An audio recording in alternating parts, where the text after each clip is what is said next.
On September 11, 2001, four hijackers stormed the cockpit. Passengers were forced to the back of the plane. But something critical happened that morning, something that changed history. Through phone calls, the passengers learned the truth. The World Trade Center had already been hit. The Pentagon had been struck. This wasn't a negotiation. It was a suicide mission, and the people on Flight 93 understood before it was too late. In the chaos, a stranger handed Lizz a phone. "Call someone you love." She reached her stepmother, Esther. Her voice was steady, calm, clear. She didn't beg. She didn't scream. She tried to comfort the woman who was about to lose her. "It just hurts me most," she said, "that this is going to be so much harder for you than it is for me." Let that sink in. A 27-year-old woman, facing death at 30,000 feet, worried about the pain her family would feel. They spoke for about 4 minutes. They breathed together. No dramatics. Just love stretched across distance.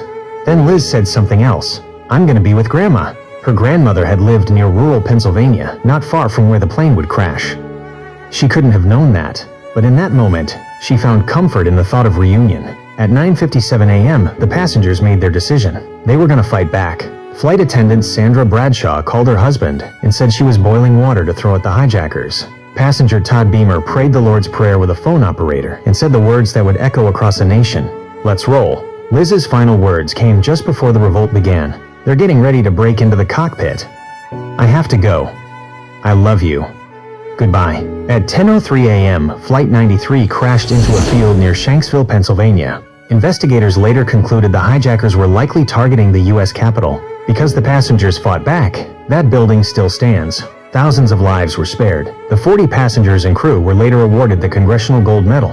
Today, the crash site is the Flight 93 National Memorial. There stands the Tower of Voices, 40 wind chimes, each tuned to a different note. When the wind moves across that field, they don't sound the same. They sound like individuals. For years, Lizz's father would call her cell phone just to hear her voicemail greeting. One day, it was gone. He said losing her voice a second time was devastating. At the memorial, he listens for one particular chime. "That's my daughter," he says. Honor Elizabeth Wainio's story is not only about how she died, it's about how she chose to live her final minutes. She had just seen Paris. She had just lit a candle for her grandmother. And when the worst moment imaginable arrived, she didn't ask for comfort. She gave it. "This is going to be so much harder for you than it is for me." In a world that remembers the fire and the fear, remember this too. 30,000 feet above the earth, a young woman chose love over panic. And because of people like her, ordinary, terrified, brave, the course of history changed. We remember her. We remember all 40.